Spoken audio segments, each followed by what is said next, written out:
വാർത്തകൾ വിശദമായി. വനിതാ മതിലിൽ സിപിഐയുമായി ബന്ധമുള്ള 30 ലക്ഷം സ്ത്രീകൾ പങ്കെടുക്കുമെന്ന് കോടിയേരി ബാലകൃഷ്ണൻ. വനിതാ മതിലിന് സർക്കാരിന്റെ സഹായം തേടേണ്ടതില്ലെന്ന് സംസ്ഥാന സമിതിയുടെ തീരുമാനം. മതിൽ പൊളിക്കാൻ ആർഎസ്എസും കോൺഗ്രസും ശ്രമിക്കുന്നുവെന്നും കോടിയേരി പറഞ്ഞു. കൂടുതൽ വിവരങ്ങളുമായി ദിനകർ ചേരുകയാണ്. ദിനകർ, വാർത്താ സമ്മേളനത്തിൽ എന്തൊക്കെ കാര്യങ്ങളാണ് കോടിയേരി പറഞ്ഞത്? രേഷ്മ, വനിതാ മതിൽ വലിയ വിജയമാക്കി തീർക്കുന്നതിനുള്ള തീരുമാനങ്ങൾ സംസ്ഥാന കമ്മിറ്റിയിൽ കൈക്കൊണ്ടിട്ടുണ്ട്. വനിതാ മതിലിന് എല്ലാ പിന്തുണയും തേടും. സിപിഎമ്മിന്റെ കീഴിലുള്ള വനിതാ സംഘടനകൾ ശക്തമായി പ്രവർത്തന രംഗത്ത് ഉണ്ട്. അതേസമയം വനിതാ മതിൽ തകർക്കുന്നതിന് വേണ്ടിയുള്ള നീക്കം നടക്കുന്നുണ്ട്. വനിതാ മതിൽ പൊളിക്കുന്നതിന് വേണ്ടി ആർഎസ്എസ് രംഗത്തുണ്ട്. അതിന് ചില സംഘടനകളും കൂട്ടുനിൽക്കുന്നുണ്ട്. എതിർപ്പുകൾ ശക്തമായി ഉണ്ടാകുന്നു. ആ എതിർപ്പുകൾ മതിലിന്റെ പ്രസക്തി വർദ്ധിപ്പിച്ചു എന്നും കോടിയേരി ബാലകൃഷ്ണൻ ചൂണ്ടിക്കാട്ടി. അതേസമയം സർക്കാരിന്റെ സഹായം ഇക്കാര്യത്തിൽ തേടേണ്ടതില്ല എന്നും സംസ്ഥാന കമ്മിറ്റി തീരുമാനിച്ചു എന്നും അദ്ദേഹം ചൂണ്ടിക്കാട്ടി. ഒരു പൈസ പോലും സർക്കാരിൽ നിന്നും സ്വീകരിക്കേണ്ടതില്ല എന്നും തീരുമാനിച്ചിട്ടുണ്ട്. 30 ലക്ഷം ആളുകളെയാണ് വനിതകളെയാണ് പങ്കെടുപ്പിക്കാൻ തീരുമാനിച്ചത്. എന്നാൽ അതിലും കൂടുതൽ വനിതകൾ ഇതിൽ പങ്കെടുക്കുമെന്നാണ് ഇപ്പോൾ മനസ്സിലാക്കാൻ കഴിയുന്നത് എന്നും അദ്ദേഹം ചൂണ്ടിക്കാട്ടി. ഇത് ഒരു ഗിന്നസ് റെക്കോർഡിൽ ഇടം പിടിക്കുന്ന രീതിയിൽ 50 ലക്ഷം ആളുകളെ പങ്കെടുപ്പിക്കുന്നതിന് വേണ്ടിയുള്ള പ്രവർത്തനമാണ് ഇപ്പോൾ നടന്നു വരുന്നത് എന്നും അദ്ദേഹം ചൂണ്ടിക്കാട്ടുകയുണ്ടായി. ഒരിക്കൽ കൂടി കോടിയേരി ബാലകൃഷ്ണന്റെ വാക്കുകൾ കേട്ടതിനു ശേഷം നമുക്ക് മടങ്ങിയെത്താം. ജനുവരി 1 നടക്കുന്ന വനിതാ മതിലിന്റെ നടന്നുവരുന്ന പ്രവർത്തനങ്ങൾ പരിശോധിക്കുകയുണ്ടായി. 30 ലക്ഷത്തിലധികം വനിതകളെ പങ്കെടുപ്പിക്കാനുള്ള പ്രവർത്തനങ്ങൾ സിപിഎമ്മുമായി ബന്ധപ്പെട്ട സംഘടനകൾ ഇതിനകം നടത്തിയതായി സമ്മേളനത്തിൽ റിപ്പോർട്ട് ചെയ്യപ്പെട്ടു. കാസർഗോഡ് മുതൽ തിരുവനന്തപുരം വരെ 620 കിലോമീറ്റർ ദൂരത്തിലാണ് വനിതകൾ അണിനിരക്കുന്നത്. ഈ പരിപാടിയിൽ സമൂഹത്തിലെ വ്യത്യസ്ത തുറകളിൽ പ്രവർത്തിക്കുന്ന സ്ത്രീ വ്യക്തിത്വങ്ങളെ വിവിധ പ്രദേശങ്ങളിൽ പങ്കെടുപ്പിക്കാനുള്ള ശ്രമങ്ങൾ നടന്നു വരികയാണ്. സംസ്ഥാന കമ്മിറ്റി ചർച്ച ചെയ്തത് ഈ വനിതാ മതിലുമായി ബന്ധപ്പെട്ട് ഇത് പൊളിക്കാൻ ആർഎസ്എസ് ശക്തമായിട്ട് കേരളത്തിൽ രംഗത്തിറങ്ങിയിട്ടുണ്ട്.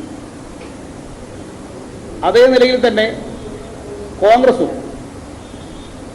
ആർഎസ്എസിന്റെ കൂടെ കൂടി ഇതിനെതിരായുള്ള പ്രചരണങ്ങൾ നടത്തിക്കൊണ്ടിരിക്കുകയാണ്. അത്തരം പ്രചരണങ്ങളൊന്നും ഇത് പ്രവർത്തനത്തെ ഒന്നും തന്നെ ബാധിച്ചിട്ടില്ല എന്നതാണ് ജില്ലകളിൽ നിന്ന് കിട്ടിയിട്ടുള്ള റിപ്പോർട്ട് വ്യക്തമാക്കുന്നത്.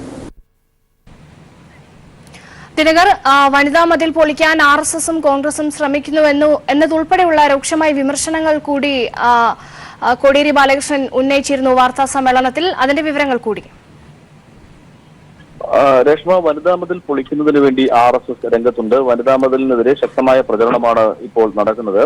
ആ പ്രചരണം യഥാർത്ഥത്തിൽ മതിലിന്റെ പ്രസക്തിയെ വർദ്ധിപ്പിച്ചിരിക്കുകയാണ് എന്നും കോടിയേരി ബാലകൃഷ്ണൻ ചൂണ്ടിക്കാട്ടി.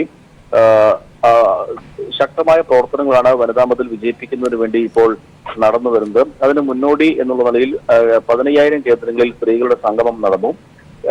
കാൽനട ജാഥകൾ ഇപ്പോൾ 2000-ഓളം കാൽനട ജാഥകൾ നടന്നു വരികയാണ്. 30 ലക്ഷം വീടുകൾ ഇതുവരെ വനിതകൾ സന്ദർശിച്ചു കഴിഞ്ഞു. ഇതുമായി ബന്ധപ്പെട്ട സ്ക്വാഡുകൾ സന്ദർശിച്ചു കഴിഞ്ഞു. 40 ലക്ഷം വീടുകൾ കൂടി ഈ 27-നുള്ളിൽ സ്ക്വാഡ് സന്ദർശിക്കും എന്നും അദ്ദേഹം ചൂണ്ടിക്കാട്ടി. കാരണം നവോത്ഥാനവുമായി ബന്ധപ്പെട്ടുകൊണ്ട് വീടുകളിലേക്ക് സന്ദേശം എത്തിക്കുന്നതിന് വേണ്ടിയാണ് സ്ക്വാഡുകൾ പ്രവർത്തിക്കുന്നത്. 25,000 സ്ക്വാഡുകളാണ് ഇതിനുവേണ്ടി വനിതാ മതിലിന്റെ വിജയത്തിനായി പ്രവർത്തിക്കുന്നത് എന്നും അദ്ദേഹം ചൂണ്ടിക്കാട്ടുകയുണ്ടായി. വിദ്യാർത്ഥിനികൾ, ഉദ്യോഗസ്ഥകൾ, ട്രേഡ് യൂണിയനിൽപ്പെട്ടവർ തുടങ്ങി വിവിധ മേഖലകളിലുള്ളവർ ഈ വനിതാ മതിലിനോട് അനുഭവം പ്രകടിപ്പിച്ച് രംഗത്ത് വന്നു കഴിഞ്ഞിരിക്കുന്നു എന്നും അദ്ദേഹം ചൂണ്ടിക്കാട്ടി. ഏതെങ്കിലും ഒരു മതവിഭാഗത്തിൽപ്പെട്ടവർ പങ്കെടുക്കുന്ന മതിലല്ല, എല്ലാ വിഭാഗത്തിൽപ്പെട്ടവരും പങ്കെടുക്കുന്ന മതിലാണ് എന്നും അദ്ദേഹം ചൂണ്ടിക്കാട്ടുകയുണ്ടായി. വൃന്ദാകാരാട്ട് ഉൾപ്പെടെയുള്ളവർ, വൃന്ദാകാരാട്ട്, സുഭാഷിണി അലി തുടങ്ങിയവർ മതിലിൽ അണിനിരക്കുമെന്നും അദ്ദേഹം ചൂണ്ടിക്കാട്ടുകയുണ്ടായി. അതോടൊപ്പം തന്നെ മറ്റൊരു പ്രധാനപ്പെട്ട കാര്യം, ലോക്സഭാ തെരഞ്ഞെടുപ്പുമായി ബന്ധപ്പെട്ട പ്രവർത്തനങ്ങൾ സംഘടിപ്പിക്കുന്നതിനെ കുറിച്ചും സംസ്ഥാന കമ്മിറ്റി യോഗം ചർച്ച ചെയ്തു എന്നും അദ്ദേഹം വ്യക്തമാക്കുകയുണ്ടായി. BJP ഇതര മതനിരപേക്ഷ ശക്തിയെ അധികാരത്തിൽ എത്തിക്കുക എന്നുള്ളതാണ് ലക്ഷ്യം. അത് 2004 ഒരു സാഹചര്യം. 2004 LDF-ന് കൂടുതൽ സീറ്റുകൾ ലഭിച്ചിരുന്നു കേരളത്തിൽ നിന്നും. അത് BJP-ക്ക് അല്ലെങ്കിൽ അതുകൊണ്ട് തന്നെ BJP-യെ അധികാരത്തിൽ നിന്നും മാറ്റി നിർത്തുന്നതിന് ഇടതുപക്ഷത്തിന് അന്ന് കഴിയുകയും ചെയ്തിരുന്നു. ആ ഒരു സാഹചര്യം ഇപ്പോൾ സംസ്ഥാനത്ത് നിലനിൽക്കുന്നുണ്ട്. അതുകൊണ്ട് തന്നെ ശക്തമായ പ്രവർത്തനം സംഘടിപ്പിക്കാൻ തീരുമാനിച്ചിട്ടുണ്ട്. ഇതിന്റെ ഭാഗമായി വിവിധ ശില്പശാലകൾ സംഘടിപ്പിക്കാനും പാർട്ടി CPM തീരുമാനിച്ചിട്ടുണ്ട് എന്നും കോടിയേരി ബാലകൃഷ്ണൻ ചൂണ്ടിക്കാട്ടുകയുണ്ടായി. മറ്റൊരു വളരെ പ്രധാനപ്പെട്ട കാര്യം അദ്ദേഹം ചൂണ്ടിക്കാട്ടിയത് NSS ആരുടെ കൂടെ പോകണം എന്നത് അവർക്ക് തീരുമാനിക്കാം. NSS-നോട് CPM-ന് ശത്രുതാപരമായ നിലപാടില്ല. നേതൃത്വം സ്വീകരിക്കുന്ന തെറ്റായ സമീപനത്തെ വിമർശിക്കും. അത് ഏതെങ്കിലും തരത്തിലുള്ള ശത്രുത ഉണ്ടായിട്ടല്ല എന്നും അദ്ദേഹം ചൂണ്ടിക്കാട്ടുകയുണ്ടായി.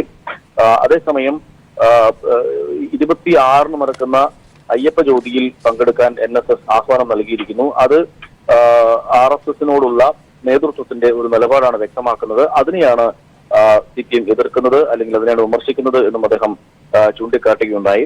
മറ്റൊരു വളരെ പ്രധാനപ്പെട്ട കാര്യം അദ്ദേഹം ചൂണ്ടിക്കാട്ടിയത് KSRTC ജീവനക്കാരുടെ പിരിച്ചുവിടപ്പെട്ട KSRTC ജീവനക്കാരുടെ സ്ഥിതി സങ്കീർണമാണ്. PSC വഴി നിയമനം ലഭിച്ചവരെ എടുക്കണം. അതിനുശേഷം ബാക്കി വരുന്ന ഒഴിവിൽ എംപാനൽഡ് ജീവനക്കാരെ എടുക്കണം എന്ന അദ്ദേഹം സർക്കാരിനോട് അഭ്യർത്ഥിച്ചു.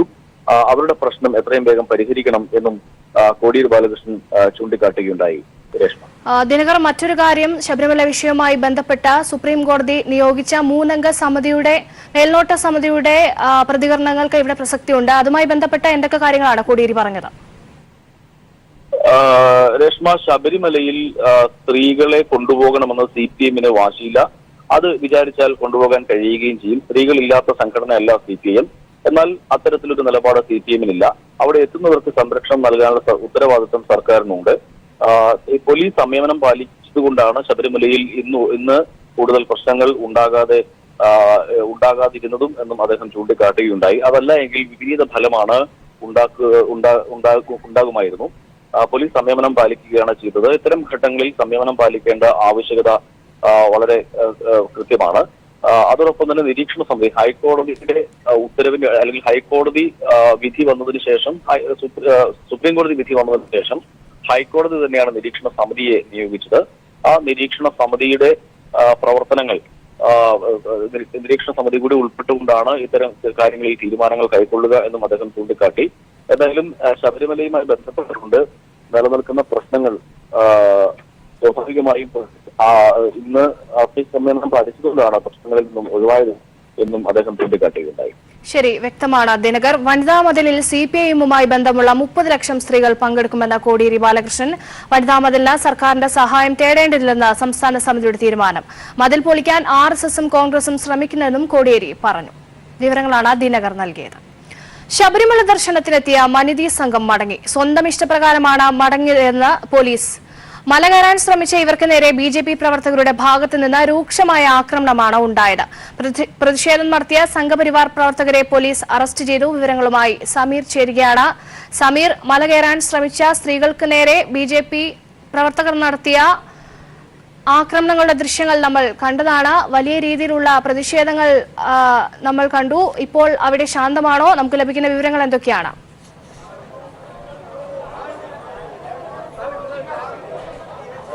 മനിതി സംഘത്തിലെ 11 വനിതകളാണ് ഇന്നലെ രാത്രിയോടുകൂടെ മധുരയിൽ നിന്ന് യാത്ര തിരിക്കുകയും ഇന്ന് പുലർച്ചയോടുകൂടെ പമ്പയിൽ എത്തുകയും ചെയ്തത്. പമ്പയിൽ എത്തിയ ശേഷം അവർ പമ്പയിൽ സ്നാനം ചെയ്ത ശേഷം അവർ ഇരുമുടിക്കെട്ട് തയ്യാറാക്കുന്നതിന്റെ ഭാഗമായിക്കൊണ്ട് പമ്പയിലുള്ള ക്ഷേത്രത്തിലേക്ക് എത്തി. എന്നാൽ അവർക്ക് വലിയ രീതിയിലുള്ള ഒരു അവഹേളനമാണ് ഉണ്ടായത്. അവിടുത്തെ ശാന്തിക്കാർ അവർക്ക് ഇരുമുടിക്കെട്ട് തയ്യാറാക്കി കൊടുക്കില്ല എന്നുള്ള നിലപാട് സ്വീകരിച്ചു. പിന്നീട് സ്വന്തമായി അവർ ഇരുമുടിക്കെട്ട് തയ്യാറാക്കുകയും അതിനുശേഷം അവർ സന്നിധാനത്തേക്ക് പമ്പയിൽ നിന്ന് യാത്ര തിരിക്കുകയും ചെയ്തു.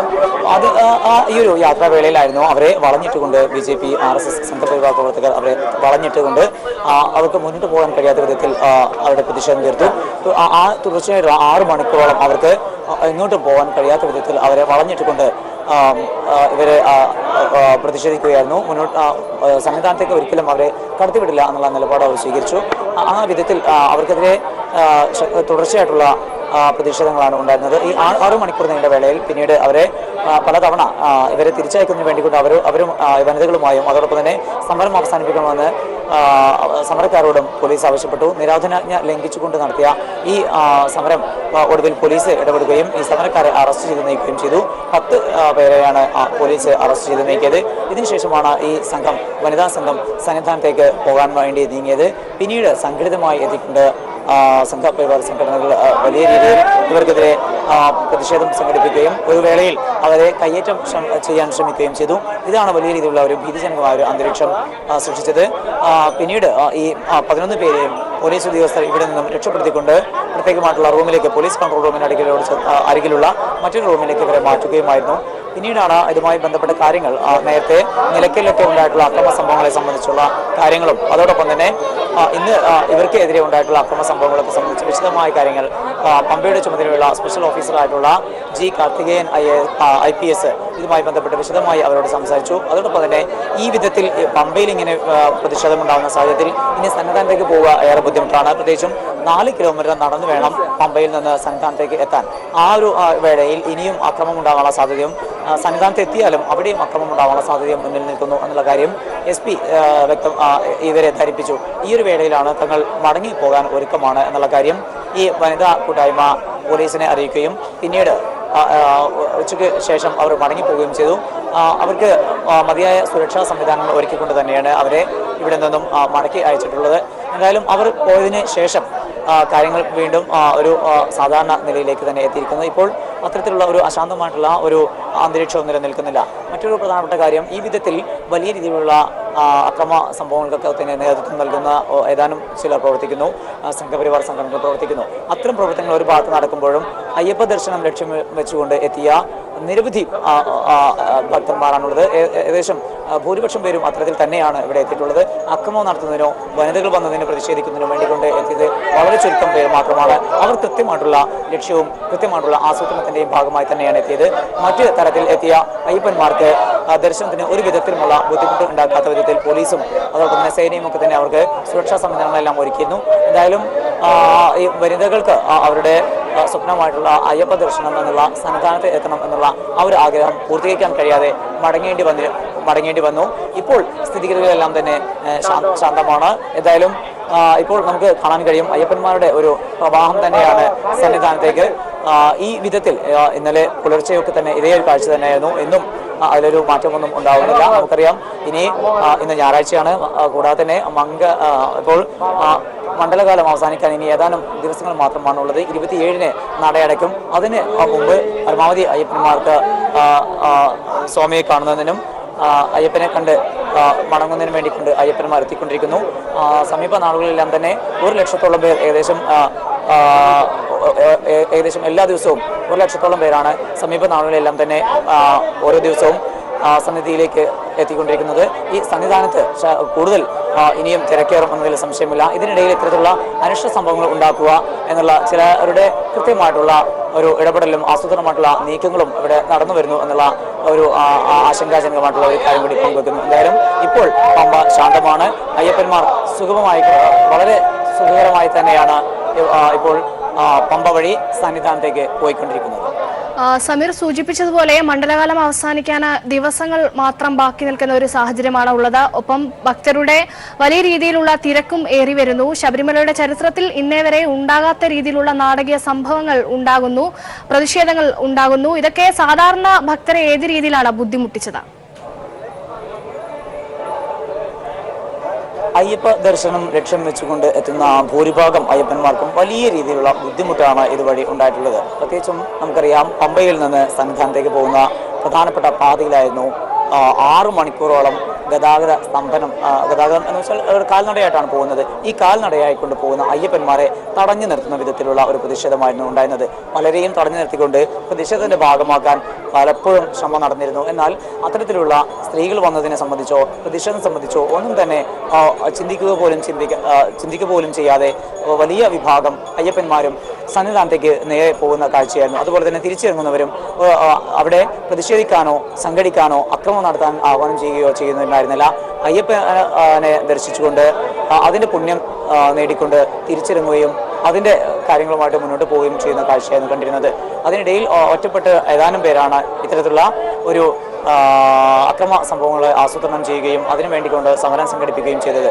ഏതായാലും അത്തരത്തിൽ ഈ പ്രധാനപ്പെട്ട പാതയിൽ സന്നിധാനത്തേക്ക് എത്താനുള്ള പ്രധാനപ്പെട്ട പാതയിൽ ഈ 6 മണിക്കൂറോളം അയ്യപ്പന്മാർക്ക് വലിയ രീതിയിൽ ബുദ്ധിമുട്ട് ഉണ്ടാക്കിക്കൊണ്ട് തന്നെയാണ് ഈ സമരക്കാർ മുന്നോട്ട് പോയത്, പ്രതിഷേധക്കാർ അവിടെ നിന്നിരുന്നത്. ഇത് പിന്നീട് പോലീസിനെ ഇടപെട്ട് ഇവരെ അറസ്റ്റ് ചെയ്ത് നീക്കേണ്ട ഒരു സാഹചര്യമുണ്ടായി. അതിന് പിറകെ വനിതകളെ സന്നിധാനത്തേക്ക് പോകുന്ന വനിതകൾക്ക് പോകാനുള്ള അവസരമൊരുക്കി. പക്ഷേ പിന്നീട് സംഘടിച്ചെത്തുകയും വനിതകളെ ആക്രമിക്കുകയും ചെയ്യുന്ന ഒരു കാഴ്ചയാണ് പിന്നീട് നമ്മൾ കണ്ടത്. എന്തായാലും നിലവിൽ സ്ഥിതികളെല്ലാം തന്നെ ശാന്തമായിട്ടുണ്ട്. അയ്യപ്പന്മാർ ഒരു വിധത്തിലും ബുദ്ധിമുട്ട് ഇല്ലാതെ തന്നെ അയ്യപ്പ ദർശനത്തിന് വേണ്ടിക്കൊണ്ട് സന്നിധാനത്തേക്ക് പോയിക്കൊണ്ടിരിക്കുകയാണ്.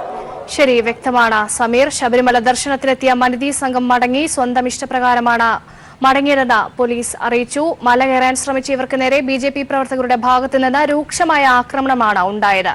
ഇപ്പോൾ നിലവിലെ സ്ഥിതിഗതികൾ ശാന്തമാണ്. വിവരങ്ങൾ നൽകിയത് സമീർ വഴങ്ങോട്. സ്വന്തം താൽപര്യപ്രകാരമാണ് മനിതി സംഘം മടങ്ങിപ്പോകുന്നതെന്ന് പമ്പ സ്പെഷ്യൽ ഓഫീസർ കാർത്തികേയൻ പറഞ്ഞു. മനിതി ആവശ്യപ്പെടുന്ന സ്ഥലം വരെ അവർക്ക് സുരക്ഷ ഒരുക്കുമെന്നും പമ്പയിലെ ആക്രമണത്തിൽ 2 കേസുകൾ രജിസ്റ്റർ ചെയ്തെന്നും കാർത്തികേയൻ വ്യക്തമാക്കി. They are proceeding back to Madurai. It is their decision. We have not asked them why and what is the... security up to where? No, we will discuss with them. We will try and give them security up to wherever they want. Wherever they want. Whatever. We will try and do our best. Okay. They have given a complaint. They have given a statement regarding the 2 incidents which had happened.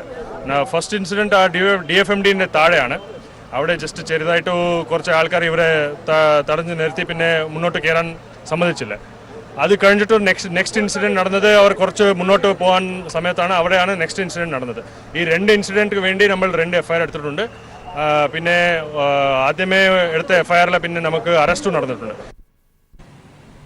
Sabarimala വിഷയത്തിൽ ഹൈക്കോടതി നിരീക്ഷക സമിതി ഉത്തരവാദിത്തം നിറവേറ്റണമെന്ന് മന്ത്രി കടകംപള്ളി സുരേന്ദ്രൻ.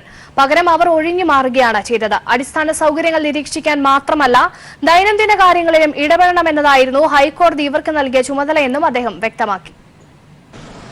ആ സമിതിയുടെ ഉത്തരവാദിത്വം എന്ന് പറയുന്നത് ഞാൻ മനസ്സിലാക്കുന്നത് ഇത്തരം പ്രശ്നങ്ങൾ ഇന്ന് സംഭവിച്ചുള്ള പ്രശ്നങ്ങൾ ഉണ്ടാകുമ്പോൾ ഗവൺമെന്റ് ഉപദേശിക്കുക എന്നുള്ളതാണ്. ഗവൺമെന്റ് ആവശ്യമായിട്ടുള്ള നിർദ്ദേശങ്ങളും സഹായങ്ങളും നൽകുക എന്നുള്ളതാണ്. അതിന് ഒഴിഞ്ഞു മാറുന്നൊരു സമീപനം ഒരിക്കലും തന്നെ ആശാസ്യമാണെന്ന് എനിക്ക് തോന്നുന്നില്ല.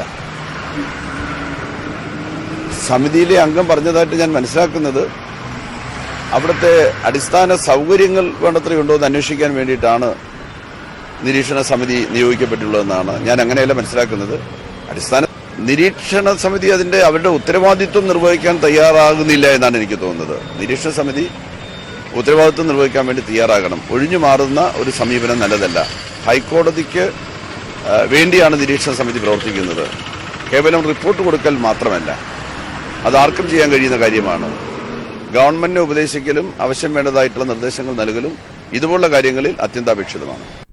വാർത്തകളിലേക്ക്. മനിതി സംഘത്തിന്റെ ശബരിമല സന്ദർശനവുമായി ബന്ധപ്പെട്ട പ്രശ്നങ്ങളിൽ ഇടപെടാൻ തയ്യാറാകാതെ ഹൈക്കോടതി നിയോഗിച്ച നിരീക്ഷക സമിതി. ക്രമസമാധാന പാലനം സമിതിയുടെ വിഷയമല്ലെന്നും പോലീസിന്റെ ഉത്തരവാദിത്തമാണെന്നുമാണ് സമിതിയുടെ നിലപാട്. എങ്കിലും 3-അംഗ നിരീക്ഷക സമിതി നാളെ യോഗം ചേർന്ന് സ്ഥിതിഗതികൾ വിലയിരുത്തും. ശബരിമലയുമായി ബന്ധപ്പെട്ട എല്ലാ വിഷയങ്ങളിലും നിരീക്ഷക സമിതിയുടെ നിർദ്ദേശപ്രകാരം സർക്കാർ പ്രവർത്തിക്കുമെന്ന് ദേവസ്വം മന്ത്രി കടകംപള്ളി സുരേന്ദ്രൻ രാവിലെ വ്യക്തമാക്കിയിരുന്നു. മനീതി സംഘത്തിന്റെ സന്ദർശനവുമായി ബന്ധപ്പെട്ട വിഷയത്തിൽ ആലുവയിൽ പ്രതികരിക്കുകയായിരുന്നു അദ്ദേഹം. ഈ മനിതി സൃഷ്ടിക്കുന്നതായിട്ടുള്ള പ്രശ്നവും പമ്പയിൽ ഉയർന്നു വന്നിട്ടുള്ള പ്രശ്നങ്ങളുമെല്ലാം തന്നെ ഈ നിരീക്ഷക സമിതിയുടെ പരിശോധനയ്ക്ക് വിധേയമാകുമെന്നാണ് എന്റെ പ്രതീക്ഷ. നിരീക്ഷക സമിതിയും ഹൈക്കോടതിയുടെയും നിർദ്ദേശമനുസരിച്ചാണ് ഇപ്പോൾ ശബരിമലയിലെ പ്രവർത്തനങ്ങൾ നടക്കുന്നത്. എന്നാൽ മനീതി സംഘത്തിന്റെ സന്ദർശനവുമായി ബന്ധപ്പെട്ടുണ്ടായത് ക്രമസമാധാന പ്രശ്നമാണെന്നാണ് സമിതി നിലപാട്. ക്രമസമാധാന പാലനം പോലീസിന്റെ ഉത്തരവാദിത്തമാണ്. അതിൽ ഇടപെടാൻ തങ്ങൾക്ക് അധികാരമില്ലെന്നും സമിതി അംഗം DGP ഹേമചന്ദ്രൻ പറഞ്ഞു. ക്രമസമാധാനം സംബന്ധിച്ച് പോലീസിന്റെ അതിന്റെ ഇപ്പം സുരക്ഷയൊക്കെ സംബന്ധിച്ച് പോലീസിന് തീരുമാനിക്കാറുണ്ട്. അവിടെ കാരണം ശബരിമല പോലുള്ള ഒരു ഇത് പല സ്ഥലങ്ങളിൽ വരുന്നതല്ലേ, സ്പ്രെഡ് ഓവറായി. അവിടുത്തെ ലോക്കൽ സിറ്റുവേഷൻ അനുസരിച്ച് സാധാരണ പോലീസ് പ്രവർത്തിക്കുന്നത് അതിലൊന്നും ഒരു പ്രശ്നമില്ല. സമിതിക്ക് ഹൈക്കോടതി നിർദ്ദേശിച്ചിരിക്കുന്ന കാര്യങ്ങളിൽ മാത്രമേ ഇടപെടാൻ കഴിയൂ എന്ന് മറ്റൊരംഗമായ ജസ്റ്റിസ് സിരിജഗനും വ്യക്തമാക്കി. എങ്കിലും 3-അംഗ നിരീക്ഷക സമിതി നാളെ സന്നിധാനത്ത് യോഗം ചേർന്ന് സ്ഥിതിഗതികൾ വിലയിരുത്തും. ഹൈക്കോടതി ആവശ്യപ്പെട്ടാൽ സ്ഥിതിഗതികൾ കോടതിയെ ധരിപ്പിക്കാനാണ് 3-അംഗ സമിതിയുടെ തീരുമാനം. News bureau, Kochi. മോദിക്കും അമിത്ഷായ്ക്കുമെതിരെ കേന്ദ്രമന്ത്രി നിതിൻ ഗഡ്കരിയുടെ ഒളിയമ്പ്. സംസ്ഥാന നിയമസഭകളിലുണ്ടായ തെരഞ്ഞെടുപ്പ് പരാജയത്തിന്റെ ഉത്തരവാദിത്തം നേതൃത്വം ഏറ്റെടുക്കണമെന്ന് നിതിൻ ഗഡ്കരി ആവശ്യപ്പെട്ടു. 3 സംസ്ഥാനങ്ങളിലെയും തെരഞ്ഞെടുപ്പ് പരാജയം സംസ്ഥാന നേതൃത്വങ്ങളുടെ കഴിവുകേടെന്ന് പറഞ്ഞ് തലയൂരാനായിരുന്നു മോദിയും അമിത്ഷായും ശ്രമിച്ചത്. ഈ നീക്കത്തിനുള്ള മറുപടിയാണ് ഗഡ്കരിയുടെ പ്രസ്താവന. പരാജയത്തിന്റെ ഉത്തരവാദിത്വം ഏറ്റെടുക്കാൻ നേതൃത്വം തയ്യാറാകണം. അങ്ങനെ ചെയ്യാത്തിടത്തോളം സംഘടനയോടുള്ള കൂറും പ്രതിബദ്ധതയും തെളിയിക്കാനാവില്ലെന്നായിരുന്നു ഗഡ്കരി മഹാരാഷ്ട്രയിൽ പ്രസംഗിച്ചത്. നിയമസഭാ തെരഞ്ഞെടുപ്പുകളിലുണ്ടായ പരാജയത്തിന്റെ ഉത്തരവാദിത്വം ഏറ്റെടുക്കാൻ മോദിയും അമിത്ഷായും ഇതേവരെ തയ്യാറായിട്ടില്ല. ഈ പശ്ചാത്തലത്തിലാണ് ഗഡ്കരിയുടെ പ്രസംഗം. സംസ്ഥാന നേതൃത്വങ്ങളുടെ കഴിവുകേടാണ് പരാജയത്തിന്റെ കാരണമെന്ന നിലപാടിലാണ് മോദിയും അമിത്ഷായും. ഇരുവരുടെയും ഈ നിലപാടിനെതിരെ ഒളിയമ്പെയ്യുകയാണ് ഗഡ്കരി ചെയ്തത്. വിജയത്തിന്റെ പിതൃത്വം ഏറ്റെടുക്കാൻ പലരുമുണ്ടാകും. എന്നാൽ തോൽവിയുണ്ടാകുമ്പോൾ എല്ലാവരും തമ്മിൽ കുറ്റപ്പെടുത്തി വിരൽ ചൂണ്ടുമെന്നും ഗഡ്കരി കൂട്ടിച്ചേർത്തു. BJP കേന്ദ്ര നേതൃത്വത്തിൽ തോൽവിയുടെ ഉത്തരവാദിത്വം മോദി ഷാ കൂട്ടുകെട്ട് ഏറ്റെടുക്കണമെന്ന് ഒരു വിഭാഗത്തിന് അഭിപ്രായമുണ്ടെന്ന് വ്യക്തമാക്കുന്നതാണ് ഗഡ്കരിയുടെ വാക്കുകൾ. നേരത്തെ മോദിക്ക് പകരം നിതിൻ ഗഡ്കരിയെ നേതൃതലത്തിലേക്ക് ഉയർത്തിക്കൊണ്ടുവരണമെന്ന് മഹാരാഷ്ട്രയിലെ BJP നേതാവ് RSSന് കത്തെഴുതിയിരുന്നു. പാർട്ടിയിൽ അമിത്ഷായെയും മോദിയെയും ചോദ്യം ചെയ്ത് വളർന്നുവരാനുള്ള ഗഡ്കരിയുടെ ശ്രമങ്ങളുടെ തുടക്കം കൂടിയായി ഈ വിയോജിപ്പിനെ കാണേണ്ടിയിരിക്കുന്നു. News bureau, Delhi. ഇന്തോനേഷ്യയിലെ സുനാമിയിൽ നിരവധി മരണം. 168 പേർ മരിച്ചതായി പ്രാഥമിക വിവരം. ദുരന്തത്തിൽ 700-ലേറെ പേർക്ക് പരിക്കേറ്റു. ക്രാക്കത്തോവ അഗ്നിപർവ്വത സ്ഫോടനമാണ് സുനാമിക്ക് കാരണമായത്. സംഭവത്തിൽ കൂടുതൽ വ്യക്തത വരുത്താൻ ജിയോളജിക്കൽ ഏജൻസി പഠനം നടത്തും. ശനിയാഴ്ച രാത്രിയുണ്ടായ സുനാമിയെ തുടർന്ന് പലയിടങ്ങളിലുമുള്ള റോഡുകൾ തകർന്നിരിക്കുകയാണ്. വൈദ്യുതി ബന്ധവും തകരാറിലായി.